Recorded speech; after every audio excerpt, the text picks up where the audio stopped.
So winter comes along.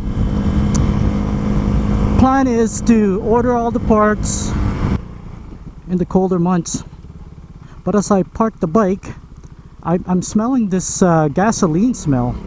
I couldn't figure out where it's coming from, but it's definitely on the bike. So upon investigation, checking out all the fuel lines under the tank and see if there's any leaks of sorts, I figured there must be some kind of a small fuel leak somewhere. Well, I can't have that. I had to take the bike apart. Took the tank out and did a full investigation on where the leak may be coming from. It turned out to be the fuel pump gasket.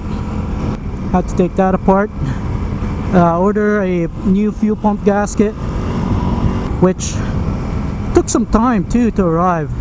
Working on the bike in my garage or my workshop during the winter months, it was just way too cold. You lose motivation to work on it because your hands are frozen, and so don't judge me.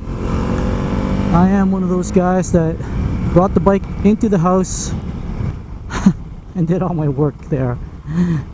So I got a lot of things done on the bike. I had to take the bike apart just to get to the fuel tank. While I'm doing that, managed to install a few parts that have come in. The skid plate, one of them, the hand guards, a few other odds and ends, I can't even remember. The rear rack as well. I had to fab up a front high fender because I knew that going with knobbies, it's not going to clear my stock fender. There's just not enough clearance there. And you guys know how it is when you're riding without a fender. It sucks. I've got a high fender. Took a bit of finagling just to get one to work. I cut it off the nose of an existing fender, plastic fender. Not even sure what bike it's from. Just bought it off on Amazon. Thought that I could make it work, and I have. It looks pretty good. It's sturdy. It's not gonna move, but I may change it in the future for something maybe a little more useful, because right now currently it's a little small, but it's actually very functional as well. We'll see. The last remaining item to order is the tires themselves. Done quite a bit of research on this. Knobby tires, I realized, are actually quite difficult to find in a size 17. And after all my research, so I actually wanted Shinko 805 for the front and back, but I could not get that in the sizes that I needed. But I did get a Shinko 805 only for the rear, and the front was a little easier. I got myself some TKC 80s on that one, which seems to be what everybody is rocking. And then COVID hit.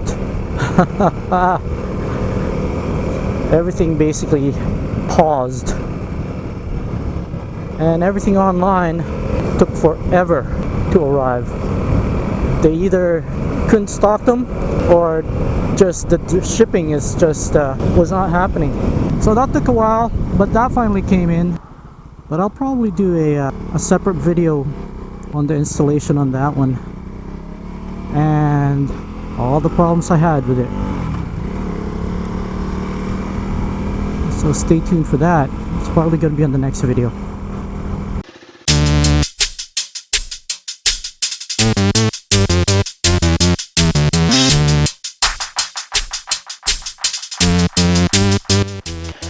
So if you want to follow along, come check out the next video and see how I turn this little baby Duke 390 into a mini adventure bike. Comment below and let me know what you want to see in this series. Don't forget to like and subscribe if you haven't already, and I'll see you in the next video.